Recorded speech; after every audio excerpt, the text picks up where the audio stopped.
Setelah bayi lahir, dokter akan memulai prosedur penjahitan, baik prosedur penjahitan bagian dalam dan juga pada lapisan kulit. Kamu bisa melihat teknik penjahitan yang dilakukan dokter pada bagian kulit.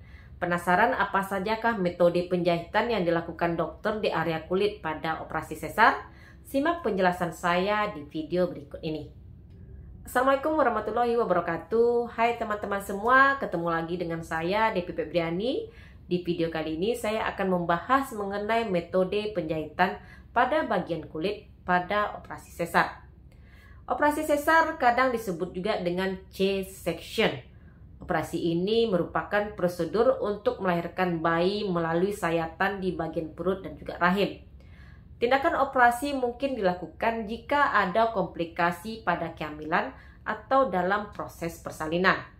Wanita yang pernah menjalani operasi sesar mungkin akan menjalani operasi sesar lagi di kemudian hari. Beberapa ibu hamil mungkin memilih untuk dilakukan operasi sesar pada kehamilan pertama tanpa disertai dengan indikasi medis.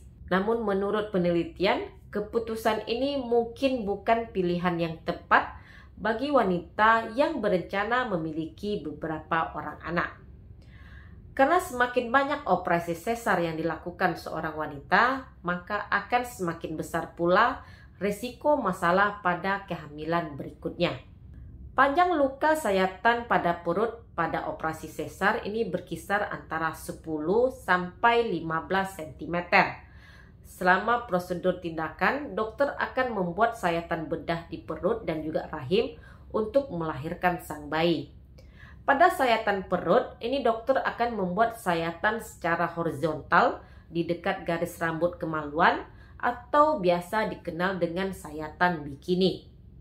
Sayatan ini digunakan 95% pada operasi sesar saat ini. Pada jenis sayatan ini, perdarahannya lebih sedikit. Atau mungkin dokter akan membuat sayatan secara vertikal tepat di bawah pusar hingga tepat di atas kemaluan. Kalau dulu jenis sayatan ini mungkin merupakan hal yang umum dilakukan. Tetapi untuk saat ini biasanya hanya dilakukan untuk situasi-situasi tertentu.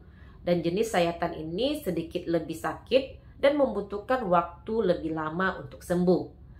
Sedangkan pada sayatan rahim, dokter bisa membuat sayatan secara horizontal, melintang bagian bawah rahim, tepatnya di bagian SBR atau segmen bawah rahim. Sayatan inilah yang sering digunakan pada sayatan operasi sesar. Namun begitu bisa juga dilakukan sayatan secara insisi vertikal rendah dan juga insisi klasik. Apapun jenis sayatan pada rahim ini tergantung pada posisi bayi di dalam rahim dan apakah ada komplikasi seperti plasenta previa atau kelahiran prematur. Setelah bayi dilahirkan melalui sayatan di rahim, barulah proses dilakukannya penjahitan. Pada operasi sesar ada 7 lapisan yang akan dijahit. Sayatan pada rahim dan jaringan bagian dalam akan menggunakan jenis benang yang dapat diserap tubuh. Ukuran benang yang digunakan ini tentunya tergantung dari lapisan yang akan dijahit. Namun pada jahitan bagian kulit, sayatan tersebut bisa ditutup dengan pemilihan 3 cara. Pertama dengan staples, layaknya staples kertas, namun ini khusus diperuntukkan untuk menutup lapisan kulit manusia.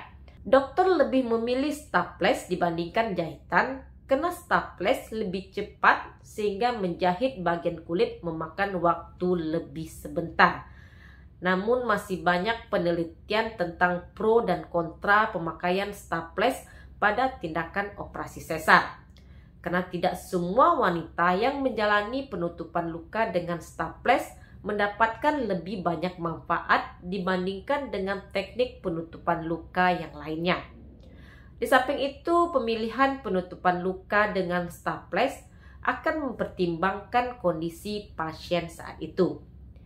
Teknik penutupan luka bagian kulit yang kedua adalah dengan metode jahitan. Metode jenis ini merupakan metode yang paling umum dalam menutup luka operasi, termasuk dalam luka operasi sesar. Sebagian besar metode ini tidak terlalu meningkatkan bekas pada luka pasca operasi dilakukan.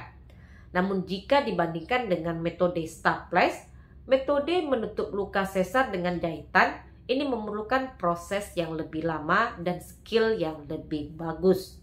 Pada teknik jahitan ini, dokter bisa menggunakan jenis benang yang diserap atau yang tidak diserap. Ini tergantung dari kesediaan benang di rumah sakit dan juga berbagai pertimbangan yang lainnya. Jika menggunakan jenis benang yang diserap, maka tidak perlu bertemu dokter kembali untuk dilakukannya buka jahitan.